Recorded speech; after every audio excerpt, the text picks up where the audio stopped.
for Zach. Oh, there we go. Ali. Hey, Zach, how's it going, man? Good, man. How are you doing, my friend? Good. How was training, man? Training? Yeah. Yeah, it's good, man. So we're just doing team training at the moment via Zoom.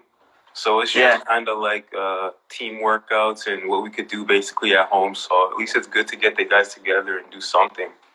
For sure. Did you just finish the session right now? No, I did it this afternoon. So we did it around 12:30 or 11:30.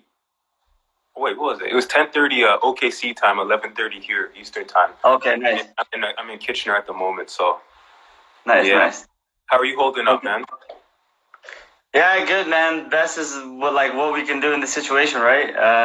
Literally just trying to keep the players active. Check on family, do all the normal stuff. I think the biggest thing is just trying to keep busy, man. Because being at home, for such long periods, it's difficult, man. It's not easy.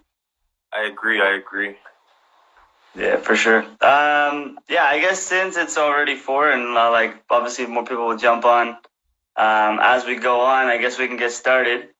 I guess the main thing is we can start with an introduction, and I think in terms of how we know each other, and I mean we go back quite a while. I think even almost to the high school days. Where I remember this little young kid from Forest Heights just running all around the field, and obviously I knew you through Jake, who was your cousin, who obviously played on the Resurrection high school team at that time. But yeah, man, it's been a good amount of time that we've known each other, and obviously I've had the pleasure to see you blossom and grow and do your thing.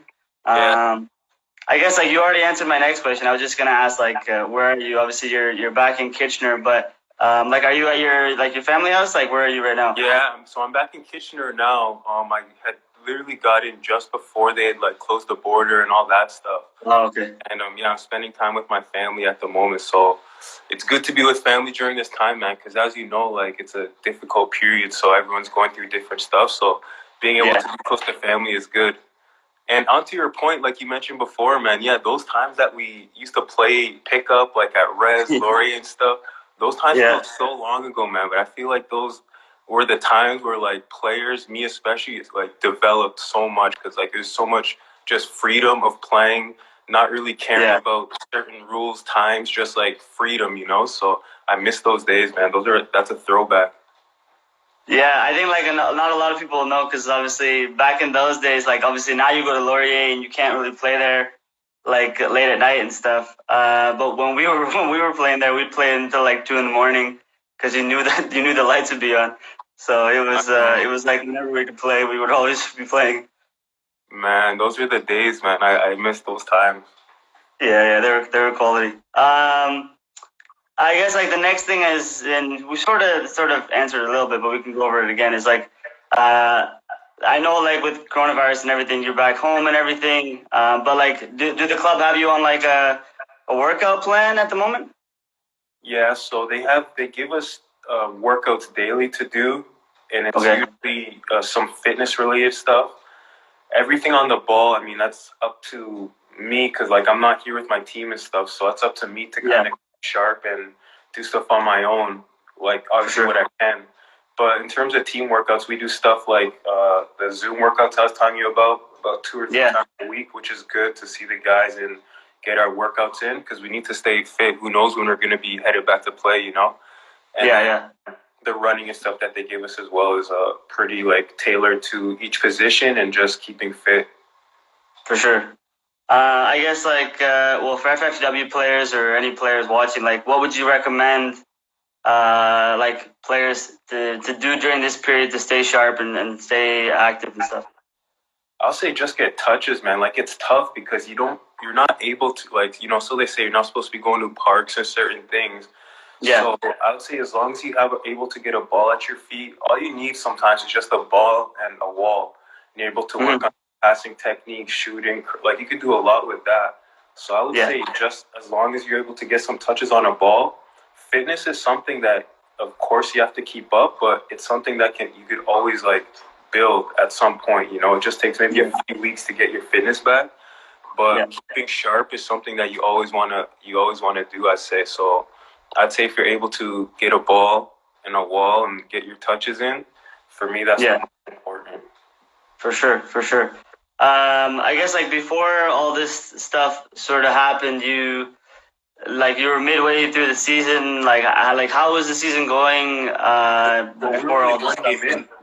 Only one game. Wow, yeah. I didn't even know that it was just one game. Yeah, we had just finished preseason, literally, and played one game. It didn't go our way. We lost 2-1 to a team in Colorado, and then a few days after that, they had announced that the season's being suspended. So after that, it everything kind of slowly shut down, as you know. But preseason went well.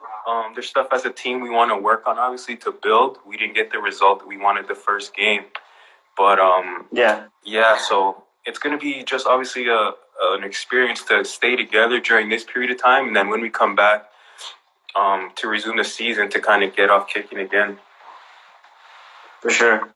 I mean, we have a couple questions about this later on, too, from players and parents and stuff like that. But I guess like people are always interested in knowing like what was your pathway in terms of where you or how you basically got to where you are today. Like I know a lot of people will ask like, okay, you started locally in Kitchener, but basically like how did it go from like playing locally to like the going to college and then like the steps and the next step? Yeah, so I played for a team in I played for a university team, Cleveland State University. But before I went there, I played for a team in Dorchester, London, that played OISL. And it was during those times where I went to a lot of showcases, in the States and stuff like that. And that really opened up a lot of opportunity to go there to play, at a collegiate level. So we were going on showcases in like Buffalo, Cleveland, obviously, where it ended up. And then other places, Dallas Cup too. So we were one of the few teams from the area that were obviously going abroad and like going to these tournaments and getting the exposure. So that was huge. And then I played 4 years at Cleveland State. And then I came back to Kitchener again to play with the KW United team, as you remember. Right. So that was the PDL team. We had a really, really good team. Guys probably you heard of, like Sergio Camargo, Nate Ingham was our keeper, a few other, like Julian Boucher, like top, like really good players for PDL standard. Yeah. So we had a good team. We went on to win the PDL. And then that created a lot of exposure as well, obviously. So then I started my career in Orlando, just mostly based on, the opportunity we created with our PDL team, which is a lot of exposure and like a lot of eyes were on us at the time. So that's how it kind of worked out to get to that beginning. So do you feel like it was sort of there where you got more exposure compared to like other things that you were doing at the time? It's weird because some things like life is weird, especially with football too. Like you could think about you're going this way, and all of a sudden an opportunity ends up working out in the other direction. So to be honest, like after that PDL season, I still didn't know what was really gonna happen. So I went to a few open trials. Open trials were quite like common at the time. I guess they still are. Yeah. So I went to open trial in Pittsburgh, Riverhounds, and I didn't really hear back, but my agent at the time knew I was going abroad, different trials and stuff like that. And I guess it kind of, gave him the idea that I really wanted to do this. So he went on my behalf, kind of spoke to other clubs, and then the opportunity at Orlando City presented itself, and then that's how I ended up there. Yeah, that's awesome, man. Is my screen okay, bro? Can you see me right? Oh yeah. No, I just saw one comment, and I think it was from Keith, and he's like, "Oh, my neck hurts because you're sideways." Oh, is that Keith? Keith the Rouge up top? Oh man, I don't want to hurt anyone's neck, so is that better? Yeah, that's better. That's good. Okay, sorry, everyone's watching like this, huh? Trying to get my face. Oh, good, man. I guess the next question is like in terms of players, because obviously a lot of the players watching this and a lot of people tuning in will be people from like the Kitchener area and Kitchener Waterloo area, and everybody will want to know like a player coming from this area, like how difficult do you think it is from someone in this area to make it? Like, in your opinion, what do they have to do to be best prepared to like get an opportunity to show themselves? Oh man, that's a tough question. I think like first of all, you just have to keep playing. Like I know a lot of people that were like better than me at my age growing up, but they kind of stopped. And like when you're young, going through high school stuff like that, there's a lot of distractions, man. Like a lot of things, like your interest can just veer off in different directions. So it just comes down to like how bad someone wants it, first of all. So I think you have to have that desire, and then also after that, I think like with opportunities now with CPL and Canadian soccer growing, there's better opportunities for Canadian players to make it. So it's good. It's really good because there's a large pool of players, and with the teams in CPL and obviously a few MLS teams in Canada and around our area, I think it presents like good opportunities for these players. But I think it starts with the kind of the desire and like just kind of the desire to keep going. For sure. Yeah, I think the main thing that we try and tell our players, and obviously when you came out too, sorry man, I had some water in it. Went down the wrong way. Yeah, man, I was gonna say, what's up over there? I was like, oh man, I got something going on. Yeah, I think like the thing is for players over here, I think like 100%. We always try and tell our players like, who really wants it? Who, what are you gonna do? What are you gonna give up in terms of? I'm sure you went through the same thing. Like when you were playing, you sacrificed a lot to, get to games and do things, and you missed birthdays and you missed like, family occasions and stuff like that because, football was the number one thing. I think that's the biggest thing is like, it really depends how badly you want it. What are you willing to do to make it at that level? But yeah, I think also just the beginning as well, because also a lot of things, especially coming from this area, really have to go your way because, this isn't like certain places in Europe where there's so many different clubs, you could like kind of go in different directions. I think like here, it's not, obviously like it's very possible and like someone has a desire to make it and they're good enough, like there's opportunities there and it's growing, which is like the thing I'm speaking about. I think it's like really good that it's growing. It's just difficult being in our area at the time, like maybe earlier. Now it's a lot better, but you know what I mean? How there's less opportunities compared to maybe some players in Europe, or depends on where you are, location. But yeah, I think you're right. I think in the sense that like, even you came to, from when we got training compared to how training is now with, even our academy, other groups in this area too, like it's changed a lot, right? Before we had like the volunteer coaches and people that weren't maybe certified. And I think like people were trying to do the best that they could, but it's not the same. It's now we have qualified coaches, we have more people.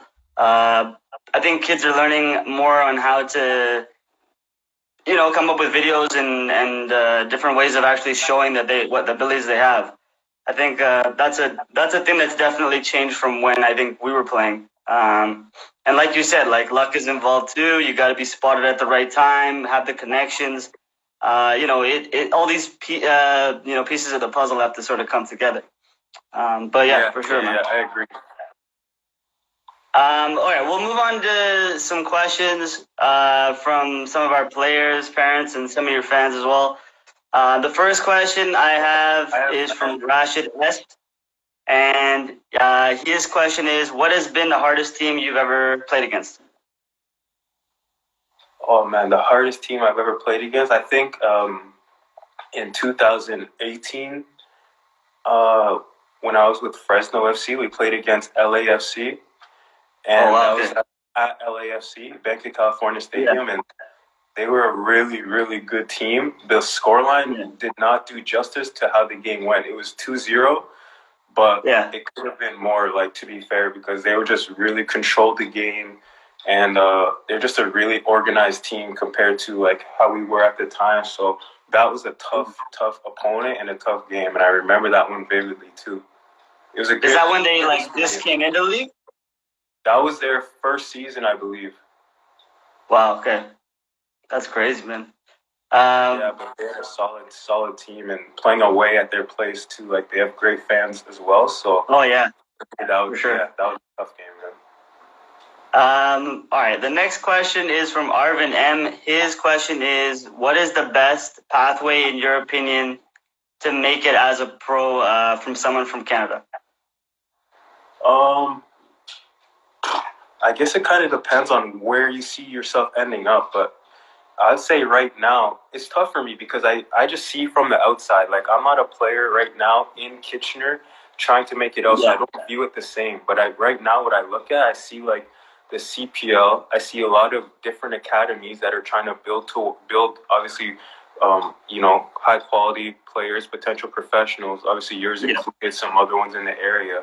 So like I said, my just from my perspective, outside looking in, I would say a good opportunity is trying to pursue a CPL contract and like try and play with the CPL team because it's first division Canada, first of all, and then there's going to be a lot of eyes on you. So as a Canadian player, I think that'd be like a great option, probably the best option in the area. But again, that's my perspective from the outside looking in. It's hard to kind of view myself in those shoes, but that's just kind of what I would suggest. Easier said than done, obviously, though, isn't it?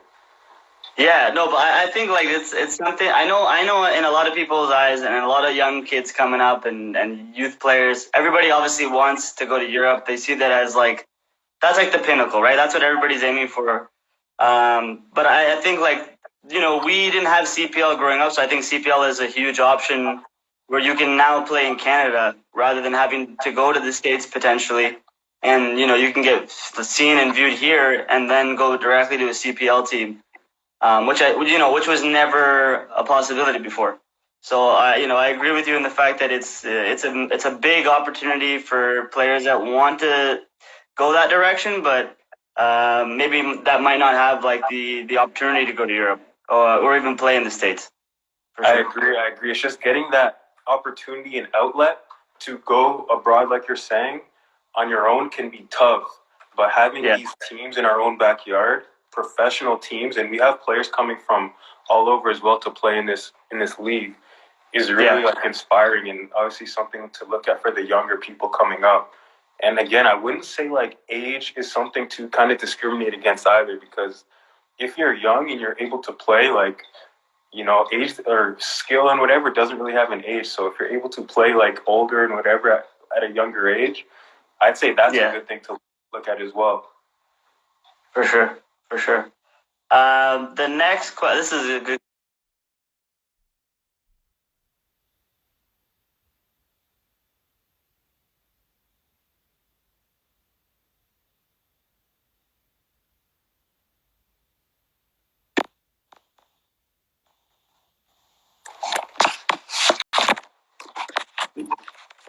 You there, bro? Yeah, I'm still here.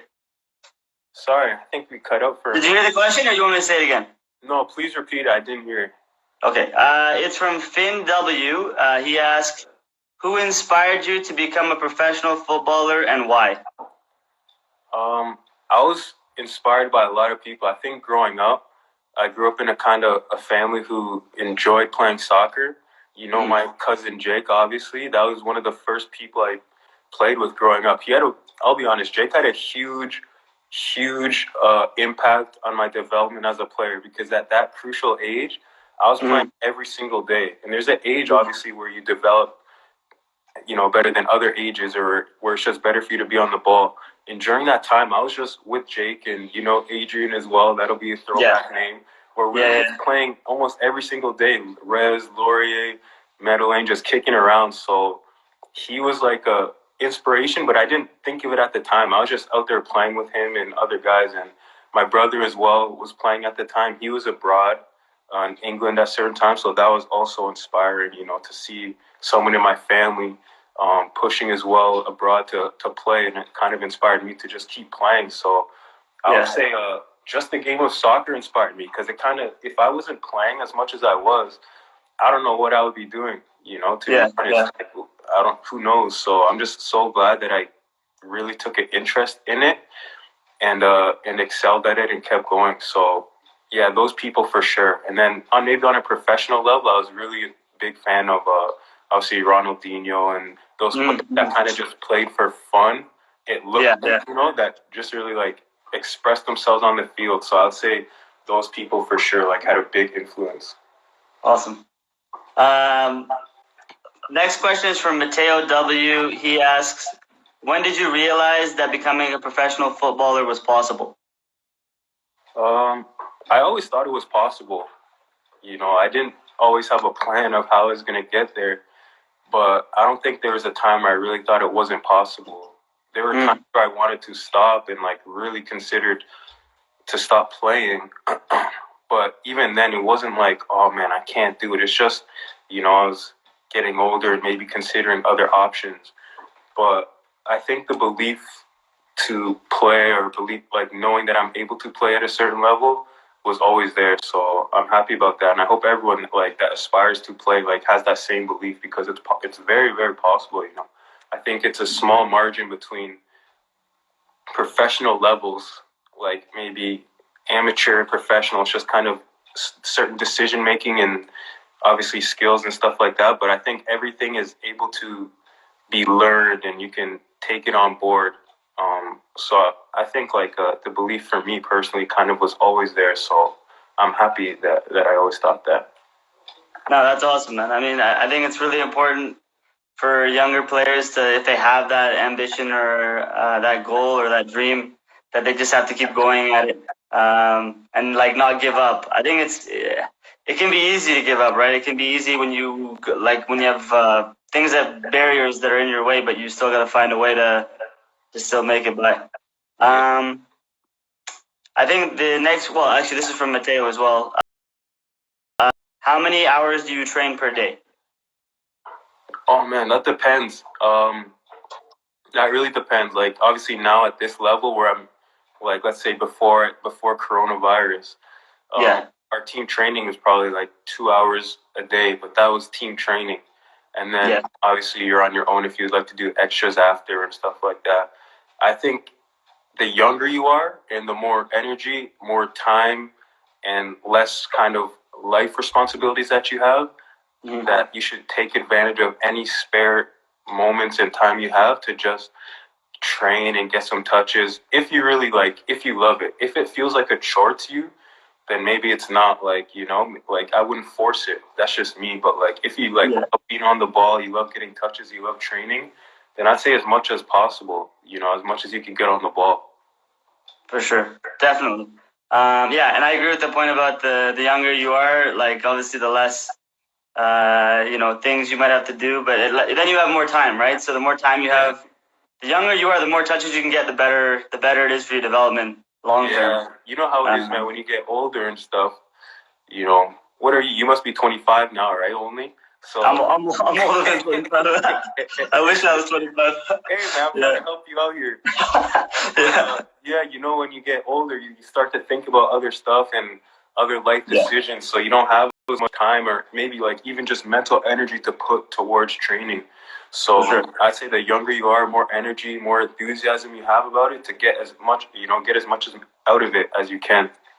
Definitely, 100%. I guess like this is more like a question when you were playing in Canada. Like obviously you were playing at a much younger age, but Liam asked, what are some of the main differences between playing in Canada growing up and the USA when you went there, like for like a pro contract? Well, I think when I went from like high school to university level in Cleveland State, the physicality was something that was like a big shock to me, because I was like pretty scrawny coming out of high school. They were like, these guys, some of them were a lot bigger than I was. So I still had a lot of speed, which worked in my advantage, but the strength part was something I had to work on. So the physicality was something to adjust to. And then going from like the college level to the professional level, I think it's a big confidence thing, because you start to think like, oh, can I compete at this level? Can I do the things that I see other people doing and stuff? But I think if you keep your head down and remember what had got you there in the first place, which is obviously working hard to get to where you were, it'll kind of give you a good base to build off of. But I think just kind of like believing in yourself, it comes back to that, and the confidence to when you go to like a higher stage or a higher level that you weren't at before, to kind of trust in your ability to push you through it. So that helped me a lot, honestly, because there are times that it's not always easy. You start maybe doubting yourself, like when I was a bit younger, doubting yourself and forget how you got there in the first place. But you put in hours, you put in the work, so you really have to believe and trust that. For sure, man. No, I mean, those are like awesome words and important things that I think players need to hear, because it's more so towards like, you're going to a different stage and it's going to be tough, but you always got to, have that belief in yourself that you can achieve it and get through it. I think I think you said one player, Ronaldinho, but Ali S was asking, who was your favorite footballer growing up? So did you have anybody other than Ronaldinho? Yeah, I liked Robinho. Robinho was for sure my favorite player, like growing up.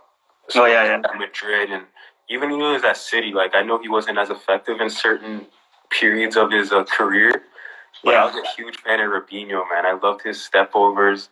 I loved the freedom he played with. So he was 100% my favorite player growing up. Ronaldinho was someone who I just saw and like was inspiring because he played with a smile all the time. Yeah, definitely. If I had to pick a player for sure, my like number one player growing up, it was Robinho. Yeah, I think I remember that. I remember like you, like always seeing you with Robinho stuff and like. Always, man. I had the jersey. I was calling myself Robinho and stuff, man. Those are the days. Yeah. Monam, who's one of our coaches, he asked, what was your parents' involvement in becoming a pro, and like how young did you start training, and like how much did your parents have an impact, or your family just in general have an impact on your development? So I would say my parents supported me from like a second, like they weren't the ones pushing me to go to training or pushing me to kind of get better and that stuff, but they were supportive in the way, like if I needed to go to training or when I was playing in London, get a ride there, they'd help me figure it out. They weren't always available to drive me, but they'd help me figure out how I'm going to get there and stuff like that. So also, as you know, like soccer growing up isn't like the cheapest sport. You have to pay for things as well. So supporting me that way as well, which is like really helpful. So I give them all the credit in the world for helping me get to where I was, because it wasn't like a forced thing. The love for the game and like the work ethic was like that came natural. Soccer was all I really like enjoyed and loved to do. So I'm thankful for that. But they supported me in a way where it's like, oh, do you need to go? You have to go to training. Okay, I'll help you figure it out this way, and just kind of behind the scenes. So I'm grateful that they gave me a way to kind of get to where I am now. Definitely. Another question from Ali S. He asked, who are some of the best players you played against, and like what was so good about those players? Who is this from? From Ali S. Ali S. Oh, okay. Best players I played against. I'll tell you what, I played against some really good players, but when I'm playing in a match, I'm playing in my right back position or wherever, I'm really bad at like kind of figuring out who's doing good on the other side of the field, or who's kind of like causing us problems, because I'm really focused on kind of what I have to do. So I'll tell you who gave me obviously trouble, maybe one-on-one situations, and TFC fans will know this person probably. Raheem Edwards. Oh yeah. Speedy winger. I'm not sure where he's at now. Maybe Minnesota, but yeah, there was a time when I was in Orlando. He was in Toronto. We played against each other, and he was just a problem. Like I remember his speed and agility and stuff. So he was really quick and tough to deal with. So he's someone that I would say like might have been the toughest opponent just given that time, and he was really like coming up at that time as well. He was at TFC too, so he hadn't played for the first team yet, but he was really good. He was a problem. I remember him. Like I like him as a footballer. Like he's really tricky, difficult. He can cause problems, man. He's got a bit of everything too, and I agree. He's a good player. Sure. Like okay, so I guess like who would be like who's like the biggest name you've like played against, even like if they weren't on your side? There was a time in preseason with Orlando where I played with the first team against Toronto, and Altidore, and I don't think Bradley played. Giovinco played, and this guy was like, oh my goodness. I don't know if I told you this story. There was one time Giovinco had his back like facing the field. So he's like on one of the touch lines, back facing the field. He just, like, the ball's at his feet. He just turns and hits like a sidewinder other side of the pitch right onto someone's foot. I don't even remember who, but like that, when I saw, I was like, oh, this guy's at a different level, because he did that like not even, he must have taken a look, obviously, but I didn't even see. So just like the level he was at. Yeah. And there's a time we played against Stoke as well. So I played against Shaqiri and who else was there? Ryan Shawcross and a few other big players. But yeah, at that time, that was their preseason. So they weren't, at their peak yet. They're just kind of getting into it. But those are big name players I played against. Yeah, that's big, man. That's awesome. Okay, this is from Tyson H. He asks, how does it feel to play at home versus playing away? Is there a big difference in the league that you? Yeah, there is a difference for sure, because I think playing at home, you typically train more at that field, so you're more like aware and just feel more comfortable in those surroundings. That's the biggest part for me. The fans obviously aren't booing you, which is a good thing. So when you're at an away ground, first of all, the ground, the field and the pitch, like it's new, so you kind of have to get used to the diameters, kind of how it plays and stuff like that. And then, of course, the fans are not in your favor, so you get some like hostility thrown at you. But I like playing away. Oh yeah, yeah. I think it's a bit more difficult, but I just enjoy it better. I'm not sure why. I've always been like that, and yeah. But home games are definitely more like rewarding for your home fans, and you feel good winning for them and stuff like that. But for me, I always get more excited for away games. For an away game, yeah. Well, yeah, it's nice when you get a good result away from home, and then you're able to just like go boo it, like Yeah, maybe that's what it is, huh? You like to like prove those people wrong, maybe. Yeah, for sure. All right, next one. This is a little bit of a longer question, but I'll try and make it like as good, as understandable as possible. No problem. It's from Chris A, and he basically asks, a lot of kids naturally chase out of the gate trying to aspire to like go to big clubs and like make it at big clubs. But then when they make it, or if they make it with big skills and expectations, it doesn't always end up happening the way that they want to. So his question is like, with your experience, would you rather be at like your dream big pro club struggling for a first team spot, or have a solid potentially amazing career at a smaller club? Wow, that's a good question. So my favorite club is Barcelona. So let's say he's saying, if I am struggling at Barcelona, trying to come up, but it's not working out, or have a great career, let's say in MLS or something, is that kind of comparable? Yeah, or just like a smaller club in England, maybe. Like, I don't know. You could even say, I don't know. I guess like a smaller club, I guess we would say like as a championship club, like or a division. This guy had to come on. I'm just joking. But man, I think I would for sure go the top route that I can. Obviously, it would be difficult, but imagine you have the opportunity to play at your dream club, but you don't because you think it might not work out or something. I feel like that's something you would regret for a long time. So I think I would always try and aim for the bigger one.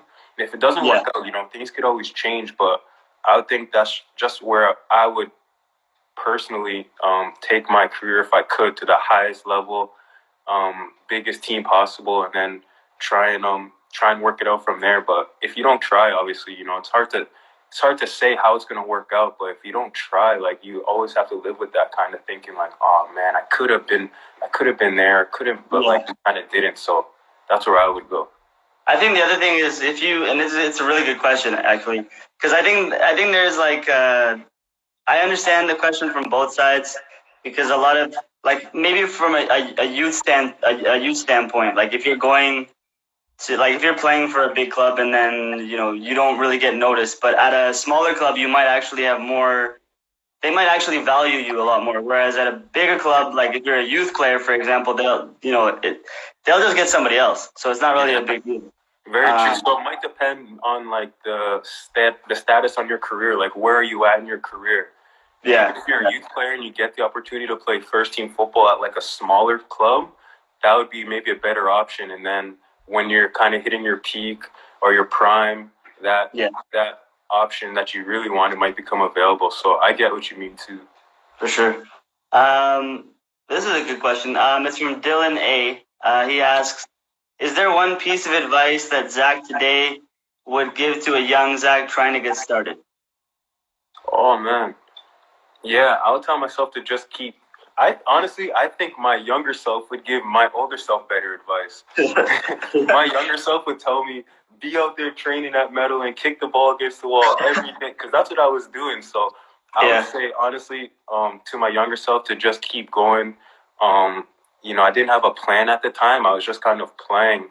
And, you know, kind of hoping things were... I had some type of plan or ideas, but it wasn't like a, you know, step-by-step plan. So there were times where, like, when I was young and I would think, like, oh, man, what am I really going to do? But, you know, I would tell myself just to keep going, keep doing what you're doing, keep playing. I loved the sport at the time. I still do, obviously, but I loved it. So I wouldn't say, like, you know, you have to be more passionate, because younger me was very, very passionate. So not much advice I would give to myself. I think my younger self was much more expressive and just ready to, you know, take on the world with football. So I'm glad with the attitude I had growing up. For sure. I guess this is another question more about training from Finn W. He asks, what keeps you motivated to train even on the days that are difficult to train or that you don't want to? I think a big thing for me is knowing that someone else I'm competing against is likely out there training, even if they're not. But I think that, and it's like, oh man, how am I not training and they're out there training? So that is my biggest personal motivation, and it pushes me, because there are times where I don't feel like it or whatever, but if I think like, oh, someone's coming after this position, or just someone I compete against, you know, or even someone that I aspire to be like say, you know, I'm a big fan of Trent Alexander-Arnold, so I'm like thinking, oh, what do you think he's doing? Like, he's not sleeping, like he's out there getting some crosses or doing whatever. So thinking about kind of the opposition and what the best would do motivates me to kind of work at it. That's a great attitude to have. Next question is actually from the FFTW coaches. Basically, we want to ask you, which battles do you think are the hardest to overcome while being a pro? Like the mental battle, the physical battle, or always like having to adapt? I would say mental is a big battle. Physically, it depends on who you are, because I know there's some players I've been blessed, knock on wood, with injuries, but I know players who have had a tough road with injuries. So their toughest battle, they might say, is physical. But for me, I've been blessed with that, so I'm really happy. But mental, I think, is a tough thing, especially when things aren't going right, because you obviously go through dips in form. You lose games, you win games. So it's about kind of riding the waves, in my opinion. So things will get tough, but you kind of just have to stay level-headed. Even when things are good, of course, you want to enjoy the moment, which is like a big thing. I'm big on that too, enjoying the moment. But things can switch kind of like that. So you just want to keep a level head. So for me, I would say mentally, staying like level-headed and humble is the biggest thing, like a challenge. For sure. Yeah, I think that's one thing, like, and it's interesting that you talk, like, a lot of people talk about the negative moments or the tough moments, but it's also important on the good moments as well, because when you're playing well or when things are going really, really good, you don't want to be sitting there being like, oh yeah, we've done great. Like, we always try and tell the guys, like, when you've had a really good game, you celebrate the game for that day. But as soon as the next day comes and you're back at training, that game's finished. Now you got to be looking at the next one. Yeah, it's true. I agree. And I think, like, the good moments of football is why we play, So we win a game or, like, you play well. That's why we play, so we can enjoy those moments. But like you said, things change quick, so you always have to stay humble and, like, keep your training up and keep playing. But enjoy those moments, too, because you might look back on your career like, oh, I had some great moments, but you didn't enjoy it at the time. So you definitely have to enjoy those moments too. So I think it's about the level-headedness, if that makes sense. Definitely. Another question from the coaches. If you could give young players one message to achieve their goals, football related or not, what would that message be? To give who? Sorry, young players or young? Yeah, young players. Yeah. I would say to try different things. Like if you're set on football and you love football, and that's your thing, then by all means continue and excel at it. But if you have other interests too, I don't think it's a bad idea to kind of venture out and try different things, because at such a young age, it's hard to choose what you want to do for the rest of your life. So I think if you get a good taste of everything and try different things, figure out what you don't like, it'll kind of set you up for success, whether it's football or not. Because you try these things, oh no, that's not for me, or yeah, I kind of like this. Let me see how this works out. But it's kind of like a what's the saying? Like I'm trying to think. I can't think of it, but it's kind of you try different things and kind of see what works out for you. But I think that's what I would say, anyways. For sure. Next question is from Cynthia V. Given the path of your career to date, if you could go back and change one thing in your career, what would it be? Oh man, what would I change in my career? You know what? There's an opportunity. Like, I'm not complaining at all with how things worked out. I'm very happy with how my career has been going so far. Mm-hmm. There's a time before I signed with Fresno, there was another team who had shown interest, and I had committed to them. And then kind of Fresno came like straight from left field, type thing, and really came with a promising offer and like just something that I really believed in at the time. So I ended up going to Fresno. But part of me is thinking how my journey would end up, or how would it be now if I ended up going to play for that other team. And the coach kind of was promising with how he wanted to play. I was supposed to be, a big part of his plans. And I committed verbally too, and then the next few days the Fresno thing kind of developed. But I don't regret it, or I wouldn't change it, but it's just interesting to think oh, this is where I'm at because of this decision. Where would I have been if I made the other decision? So for sure. A fork in the road, but it's interesting.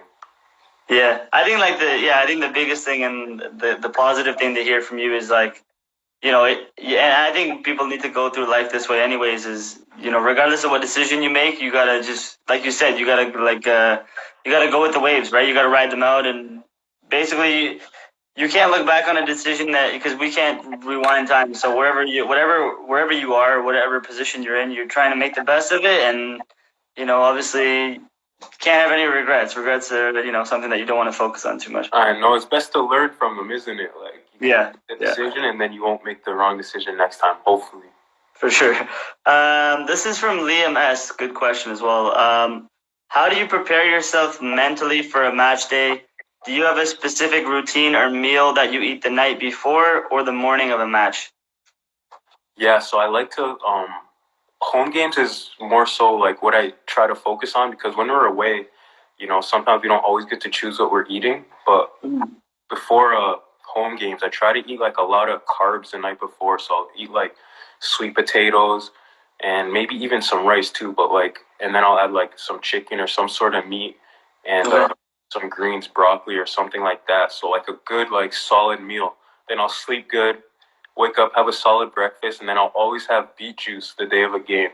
So I don't know if you know the secret of beet juice. Everyone listening, I'm telling you a good secret right now. Beet juice is supposed to open up certain blood vessels, or oxygen. Look at me explaining it wrong. Blood vessels in your body that allows you to take in more oxygen and breathe better. So I take beet juice before every game because I know I'm going in there running my off. So I get the beet juice and I feel good. If I don't have it, I'm thinking about it mentally, which is wrong. I don't want to do that, but I just make sure I find a way to get my beet juice before every game. And I think it helps me mentally focus, and then obviously the running wise, I feel great. So beet juice is something I use before every game, and then I'll try and relax. I'll nap that day, have a shower, then eat before I go, and I try and go in as relaxed and zen as possible. And I'll save the hype-up music for maybe in the locker room. But leading up to the game, I'm kind of chilled and just kind of thinking more so. For sure. Do you have like any superstitions before games, like any of that stuff, or is it just like you just get ready? No, I really don't. But I just like to stick to my routine, like which is kind of how I like to eat, and I need I most definitely kind of try and get my nap the day of a game, like in the afternoon at some point, because if not, I don't like going to the stadium or going to the pitch and feeling like a bit like tired or whatever. So I make sure to get my nap, but I wouldn't say I have any superstitions. It's just kind of my routine that I like to stick to, and it works for me. How did you find out about the beet juice? How did I find out? I don't know. I've been doing it for a few years now. Yeah. Since probably 2017 or so. And it's been working. I don't remember how I found out or who's the first person to tell me about it, but I stock up on the beet juices, though. I'm serious about that. Yeah. That's awesome. Another question. This is actually the question that I had for myself. Did you start out playing as a striker or more higher up the pitch, and then how did you end up at right back, or how did that come about? So I started as a defender. I've been a defender for when I was, let's say, youth soccer, when I was 8 or 9, I was a defender.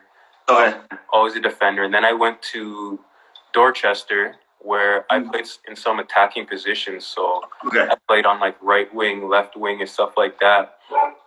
And I excelled there too. I love playing. I like the freedom that it gives you. It's a bit more of a freeing position than fullback, as you know. More attacking responsibility, less defending. So I enjoyed it a lot. And that's actually where I kind of got my opportunity with Cleveland State, because I was playing on the right wing. And I was good going up and down the wing at the showcase, and the Cleveland State coaches and other university coaches were watching. And then the coach asked, can you play at fullback? And then I played the last game in the showcase at fullback, and I did well there too. But it kind of started where I was just attacking up the wing. And after that, I've kind of been a fullback my whole career after that. Nice. That's awesome, man. All right. From Finn W, he asks, what healthy foods do you eat in your diet? What would you recommend for players growing up for their meal plans? Oh, beets. Everyone knows the secret now. Everyone's going to be on the beet juice all hyped. But no, I think just a balanced diet, man. I'm not a dietitian or anything. I know what I like to eat. I like to eat a kind of balance. I like to eat a lot of oatmeal in the mornings, eggs, and then for vegetables, I'll switch it up with broccoli and a lot of spinach and stuff like that. Different things, but you just kind of have to find out what works for your body and really listen to it. Because I had some breakfast or meals where my body doesn't feel good. I don't have a lot of energy, so I know that's not for me. So I switch it up, but. I don't want to give any specific advice on diets, but I'll just say listen to your body when it comes to that stuff. Everyone knows what is not healthy. You're not going to eat no burgers and a lot of bacon and stuff like that. So obviously eat moderately healthy, and then listen to your body in terms of what kind of makes you have the most energy and what makes you feel good. Awesome.